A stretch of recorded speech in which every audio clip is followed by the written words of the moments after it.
Price Lord. கர்த்தருடைய நாமத்துக்கு மகிமை உண்டாவதாக. இந்த நாளிலும் கர்த்தருடைய வார்த்தையை நம்ம வாசிக்க கேட்கலாமா?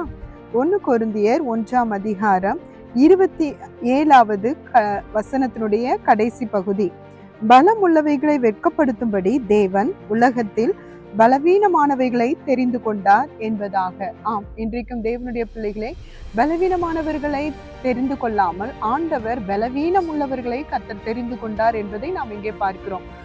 ஒரு மனிதன், ஒரு ஊழியக்காரர், டேவிட் பிரெனாய்ட் என்கிற ஒரு ஊழியக்காரர் சொல்லுகிறார், சர்வ வல்லமையுள்ள தேவனுடைய கரத்தை அசைக்கக்கூடிய முக்கியமான காரியம் மனுஷனுடைய ஜெபத்துல தான் இருக்குது.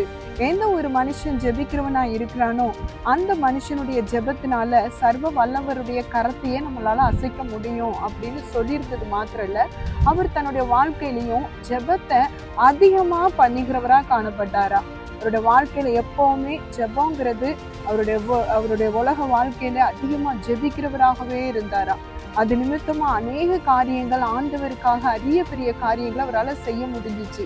பிரசங்கத்துக்கு முன்னாடி சரி, பிரசங்கத்துக்கு பின்பாக சரி, அவர் எழுந்திரு காலையில இரவு நேரத்துல எப்பெல்லாம் டைம் கிடைக்குமோ அப்பெல்லாம் அவர் ஜெபித்தாரா.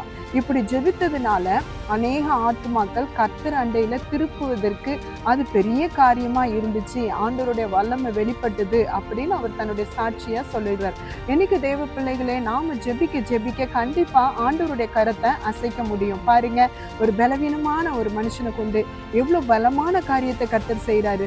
பார்க்க பலவீனமானவங்களா தான் நம்ம இருப்போம், ஆனா நமக்குள்ள இருக்கிற அந்த ஜெபம் பெரிய காரியத்தை ஜனங்கள் மத்தியில செய்ய முடியும். தேவ பிள்ளைகளே, இன்றைக்கும் ஜெபிக்க முற்படுவோம். கர்த்தர் நம்மை ஆசீர்வதிப்பார். ஜெபம். அதிகமாய் நேசித்து வழிநடத்தி வருகிற எங்கள் அன்பின் பரலோக பிதாவே, பலவீனமான எங்களை கொண்டு கர்த்தாவே உடைய ராஜ்யத்தை இன்னும் விரிவாக்கும், பலப்படுத்தும், ஆசீர்வதியும். இயேசுவின் நாமத்தில் நல்ல பிதாவே, ஆமென். God bless you.